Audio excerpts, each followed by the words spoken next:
Howdy everyone, this is Dave, and I want to talk about a criminally underrated Disney villain, Professor Padraic Ratigan, from Disney's 26th full-length animated feature film, The Great Mouse Detective, based on the children's book by Eve Titus, which is inspired by the Sherlock Holmes stories by Sir Arthur Conan Doyle. Originally portrayed as a mouse, Ratigan got a makeover for the Disney adaptation. While the main protagonist, Basil of Baker Street, is a reference to Sherlock Holmes, Ratigan is meant to embody his greatest adversary, Professor Moriarty. Ratigan is very charismatic, yet extremely brutal, and his calculating mind could change at a moment's notice. The Great Mouse Detective came out about 2 years before I did, and went over a lot better in the box office than The Black Cauldron did, which was released the year before, and is considered to be a massive flop. The Great Mouse Detective saw a home video release in 1992, and that's how I first saw it. This movie is pretty edgy compared to what can fly these days. Bad guys are smoking, drinking, lusting, and wake up every day choosing violence. And murder is not only on the table, but it's practically the centerpiece. It's maybe murder. Another thing that is special about these movies is that they are created with the intention of being a standalone story, not requiring a prequel, sequel, or anything extra. It is perfectly fine to tell a story and be done with it, and we need more one-offs like today's specimen. Ratigan is an intelligent, cunning, and ruthless villain, voiced by the legendary Vincent Price. There'll be food and drink and ghosts, and perhaps even a few murders. You're all invited. He's a gigantic rat from the sewers, but don't let him hear you say that. What did you call me? He may be the only rat in that area, because we don't see another one throughout the runtime of the movie. He is regarded as having the mind of a master criminal, having many successful crimes end in his favor, most notably the Big Ben caper and the Tower Bridge job, which is mentioned as having devastating effects on London. His only real threat is Basil of Baker Street. By the time the movie starts, the two rivals have been locked in battle for many years. Basil refers to him as the horror of my every waking moment. They are both sick and tired of having to deal with one another, because Basil keeps failing to apprehend Ratigan, and Ratigan keeps failing to eliminate Basil. I must say, the stakes are higher for Basil, because jail time and death are not comparable. The film opens in 1897. Mr. Flaversham is a toy maker, played by Alan Young, the same guy who voiced Scrooge McDuck until his death at age 96. He and his daughter Olivia are having a moment, blissfully unaware that a shadow of maniacal intent is honing in against their doorframe. The wholesome evening is interrupted by rapping at the door handle. Not just a little knob turn, but violent shaking and pulling. It goes without saying, but this action is absolutely unacceptable nowadays. Just text me that you're on your way, dude. Mr. Flaversham has barely enough time to stow Olivia in a cabinet before a big face breaks in through a window. Flaversham has no chance against the assailant, and Olivia watches in horror as he gets his shit rocked, and the place gets simultaneously destroyed. Like both hands are throttling Flaversham while stuff is being thrown around. Impressive. Olivia emerges from hiding to find that her father is gone. Cue opening credits. After that, we are introduced to Dr. David Q. Dawson, a fellow Dave. He has just arrived home from medical work in Afghanistan and is looking for a place to decompress. As he walks past the discarded boot, he hears crying coming from inside. He enters to find Olivia and asks what she's doing in there. She provides exposition, and he insists on helping her find the famous detective, Basil of Baker Street, to help her father. They arrive at Basil's residence, and the door is answered by his only staff member, a pleasant, mature anthro mouse lady. You get the vibe that she's overworked, stressed, and severely underappreciated by her employer. She allows them to enter and shows them hospitality. Shortly after they arrive, Basil busts in, mid-quest, still wearing a disguise that would definitely not fly nowadays. He rushes in, waving a pew-pew around, on a one-track mind. It takes Dawson putting an effort to get his attention for him to actually acknowledge them. Basil introduces himself and immediately profiles Dawson, specifying where he had come from and what he had been doing, without Dawson having to say anything. While the conversation is happening, he wastes no time performing forensic ballistics in his living room, sacrificing some damn good pillows in the process. He did not give a fuck about his surroundings either. He hands the pillows to Dawson and points the barrel right at him. Dawson logically sets those bitches down, grabs the child, and ducks for cover. Basil blasts the pillows and feathers fly everywhere. And just by looking at this, it makes you wonder how this whole anthropomorphic thing works in this universe. The feathers are scaled down to the size of pillows that a mouse would use. So what bird is providing these feathers? Unlike DuckTales, there are actual human beings in this world going about their daily lives. Are these feathers coming from people who inhumanely harvest the feathers after offing the bird? Or do the anthro birds have their own market where they knowingly set up shop and sell their own goods?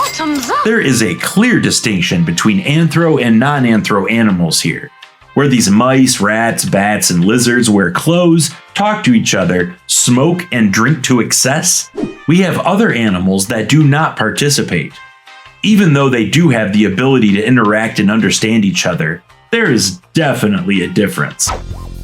Anyway, Basil recovers the projectile and compares it to another round he obtained on a previous encounter to ensure the markings from the barrel he just fired it from were one and the same, coming to the conclusion that the firearm he found and the one he was looking for did not match, causing the case to run into a dead end. Olivia takes the opportunity to inform Basil of her plight, and when she mentions that her father was taken by a bat that happens to match the description of Ratigan's top henchman, Fidget, he comes to life, realizing that this was a possible new lead. He agrees to take on the case. However, as he is pondering, Fidget appears in the window, and Olivia screams. Basil and Dawson run out and find a trail that the bat left behind. Let's just back it up for a moment. The ops know where he lives? Just show up at his residence? How has his place not been ambushed or the target of arson or something? He leaves his windows wide open too. How does he sleep there at night knowing that a lone assassin could easily walk up to that very same window, ready to pass out a dirt nap or toss a Molotov inside?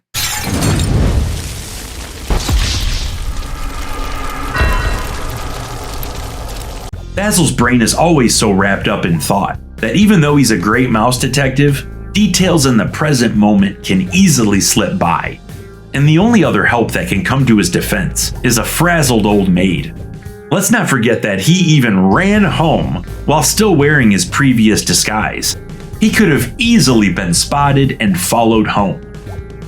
If this is how he conducts his investigations, then I'm surprised he hasn't been doxxed with every criminal in London lining up his chimney wanting a piece. I can't believe Ratigan hasn't taken advantage of this knowledge either. Because if Fidget knows where Basil lives, then he's got to be privy to that intel too. Whereas Basil has no clue where Ratigan's lair is. That's not even considering that Basil lives beneath the real Sherlock Holmes, so any assault on Basil's residence could cause collateral damage to Sherlock's as well. All due to Basil not being as good of a detective with his hotshot behavior. Before the three set out, they must first acquire a ride. So they go upstairs to where the real Sherlock Holmes lives. It turns out that Basil has developed a relationship with his dog, Toby. Toby gets redirected and gets Fidget's scent. Once he's leashed up, they take off. Toby's nose leads them to a toy shop.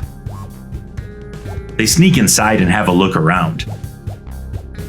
They discover that someone stole the Queen's Guard uniforms off of some figurines, as well as various mechanical parts from different toys. Dawson discovers a piece of paper and tries to bring it to Basil's attention, but he minimizes it, just before they are all distracted by the toys coming to life. During this, Olivia leaves the group and wanders around on her own, captivated by the displays, until she is drawn to a rocking cradle. She goes to check it out, but psych bitch, it's Fidget, and now she's been kidnapped. And to top it off, Basil and Dawson totally beef it trying to get her back. Once they recover, Basil starts douching all over Dawson. Yes, she's gone, Dawson. Confound it. Told you to watch over the girl. Now she's been spirited away by that maniacal little monster, soon to be in the clutches of the most depraved in all of London. I should have known better than to. And this is one thing I have a problem with. This mouse has probably seen more awful things in his career than Basil can even comprehend. Remember that Dawson had just recently come back from the Middle East. Are you aware of what kind of bugs live over there? On top of surviving the harsh conditions, he no doubt had to witness brutal camel spider attacks. In the aftermath, those things are crazy. They're non-venomous, but make up for it by having these really powerful jaws that work independently of one another, and they use them to grab, rip, and tear into their victims. So it could be holding you with one side while it's chomping into you with the other, and just alternate back and forth. Sounds like a pleasant way to die. That's not even considering their speed, other legs, and general hardiness. There's weight to them. They're like tanks. Could you imagine?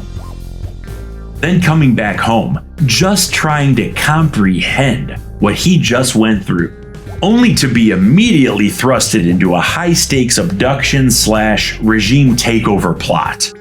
You can understand why he may start getting emotional under the weight of it all. He's not even crying for himself, but for the child that was snatched and now has to suffer God knows what fate. He should have just told Basil to kindly get bent, because it's not like he did any better reacting to the situation. They are at yet another dead end, until Dawson remembers the paper he found and shows it to Basil, which appears to be a list of items to collect. Basil has a moment, and they rush back to his lab. Now, let's talk about Ratigan, since you know he's the main topic of this video. His first appearance is after we find out what happened to Mr. Flaversham. He's being locked away, working tirelessly to complete some sort of robot. He doesn't care what happens to him, so Ratigan resorts to using his daughter as leverage to get him to keep working. For the most part, he's very suave and charismatic. He dresses in formal attire at all times, with a cape and white gloves. His coiffure is always in order, and he smokes cigs out of one of those holder things, Cruella de Vil style. Not gonna lie, he's got it going on. But then there are little hints he gives that let you know that he is actually a total murderous psychopath. These hints could range in severity, from veiled threats to deciding that you need to be disposed of post-haste. And unless he needs something from you, you're likely going to get the more extreme end of it. If you mess up in any way, he's just going to pull a bell out of his pocket and give it a little ring. This bell summons a cat named Felicia that will just come over and eat you.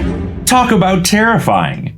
We're given an example of this when the crew is partying and singing their leader's praises, getting classic Disney wasted. Then one super intoxicated goon named Bartholomew blurts out that Ratigan is the world's greatest rat. Ratigan, the world's brightest. What was that? And it shuts the party down in 0.25 seconds. Ratigan's got a species dysmorphia kind of thing going on, and prefers to identify as a giant mouse instead of a rat. And being called such will basically put you on his hit list. This cute, but hammered little mouse, that looks like in a better life he could have been chillin' with Gus Gus from Cinderella, is so unthreatening that it makes it even more sad when the cat slowly approaches him, picks him up, and swallows him whole in front of the other members of the crew, leaving no evidence behind. And judging by Felicia's generous proportions, it looks like this happens quite often. They even try to stand up for the little guy, but to no avail. They are forced to watch as yet another one of them is turned into litter clumps. They look away at the last second, but afterwards their response shows that they genuinely liked the guy. One of them even sheds a tear. It makes you wonder if the recruitment rate for the gang is on pace with the execution rate. Because you'd think that eventually the new recruits signing up wouldn't be enough to replenish the amount being murdered without consequence.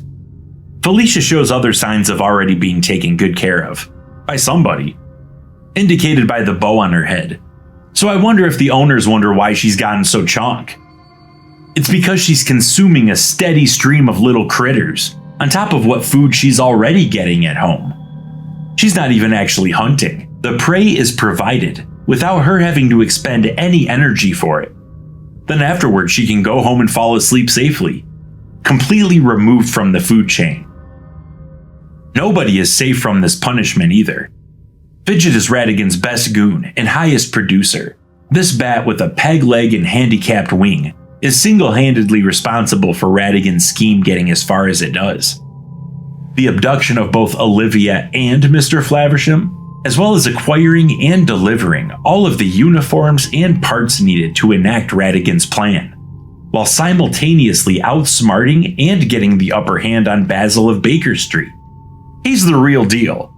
However, when Ratigan asks for the list of supplies that he had given him, and Fidget fails to provide, he almost gets the cat treatment, until at the last possible second, when he's tiring out and about to be consumed, Ratigan thinks of a workaround and decides to spare him. Ratigan is right to be concerned because Basil is able to deduce the location of where the list came from, through a series of science and stuff. Ultimately, he figures out the location to be a seedy pub, where the sewer connects to the waterfront.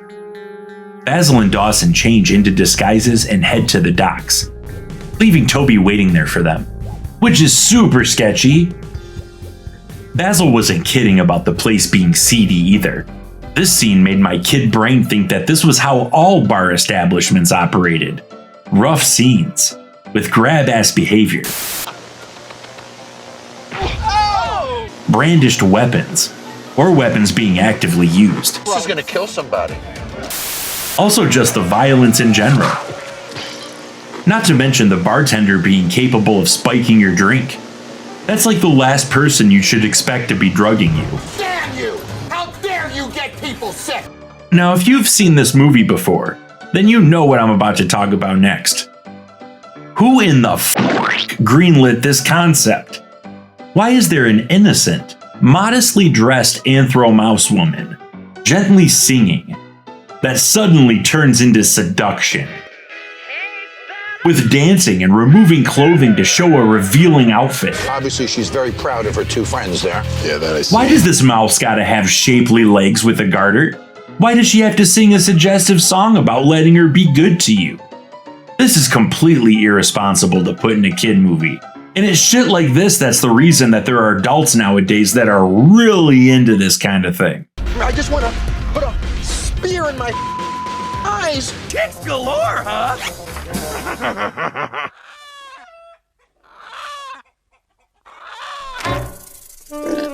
I didn't even know they had magazines like that.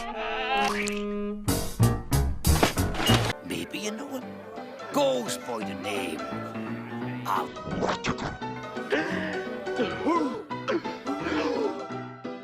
Dawson does not fit in well, and pulls the amateur move of consuming a tainted beverage. No, don't drink it.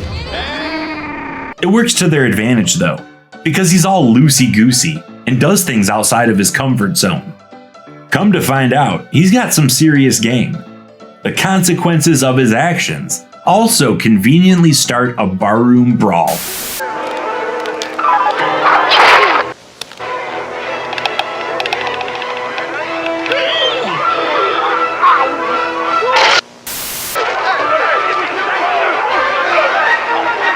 That turns into murderous intent. They use the distraction to sneak through a secret passage that leads them to Ratigan's hideout.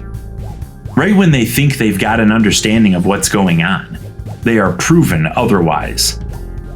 As Ratigan springs a trap to ensnare his rival, he wastes no time in roasting him to the point of a mental breakdown. He then makes him the subject of an elaborate execution that would offer the utmost overkill imaginable. He would be paralyzed by the metal bar of the mousetrap, shot by both a pew-pew and a crossbow, chopped in half by an axe, splatted by an anvil, and have the final result documented with a camera. Maniacal. Basil feels really sorry for himself and decides to just die. How could I have been so blind? We all make mistakes, but we can't let that stop us. You would never have walked into such an obvious trap. Oh, pull yourself together. You can stop that villain. Why? Being outwitted. Basil, please. Beaten, duped, made a fool of. Oh, ridiculed, belittled. Stop feeling sorry for yourself! Take that! I landed a nasty left hook to finish him off. He was out cold. And finally, he snaps out of it and goes to work. He does math in his head and finds a way to save them from the trap, and even smiles for the picture at the end. Meanwhile, Ratigan has sprung his grand plan, abducting Queen Mousetoria and replacing her with a robotic double, the one that Flaversham built during his time in captivity.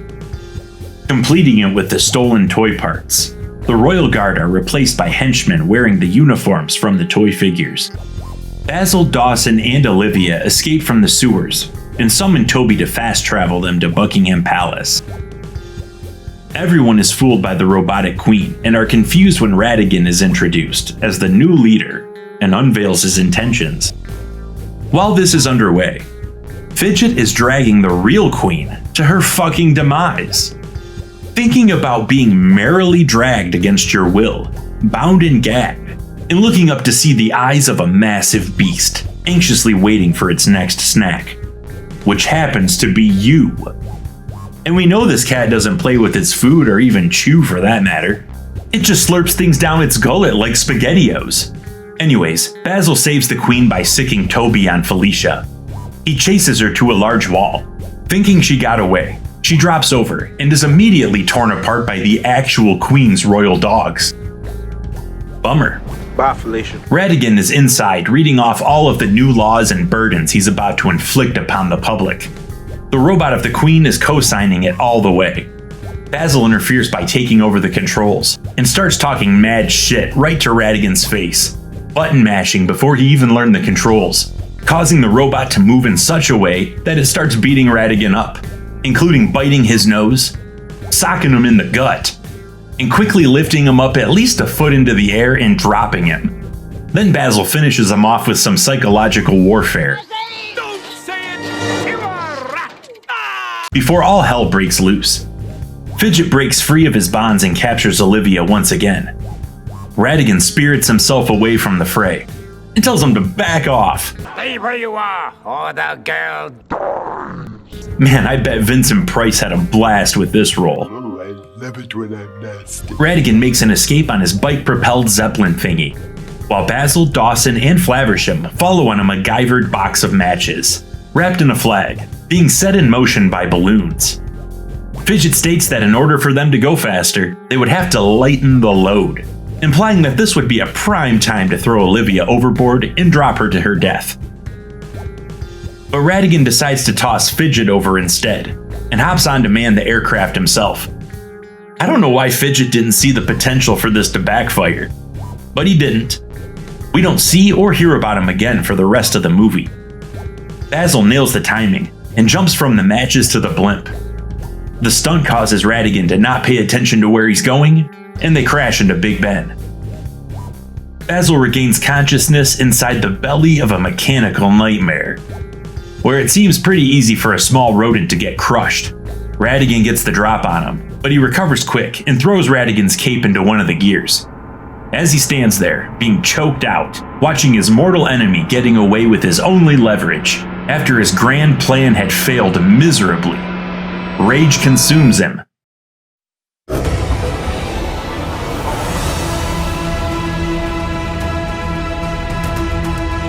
And he transforms into a barbaric and feral state.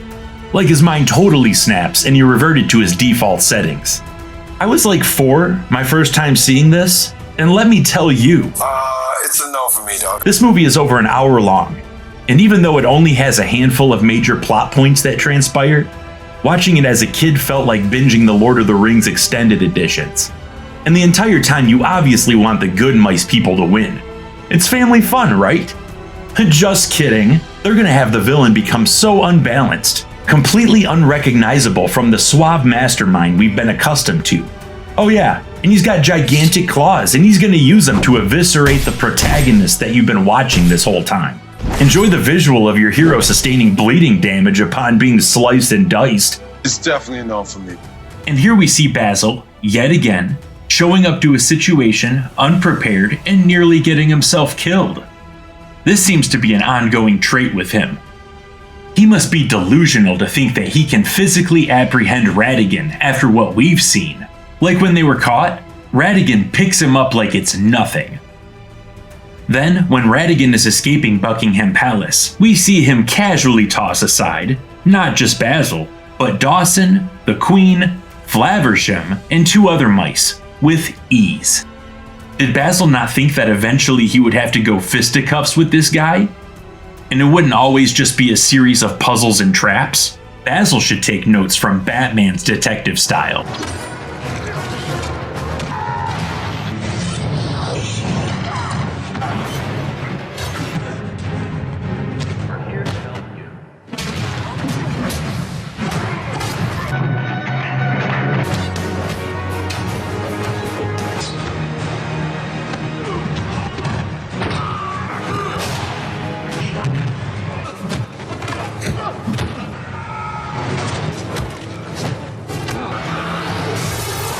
Shoot your mouth off now, Deadshot.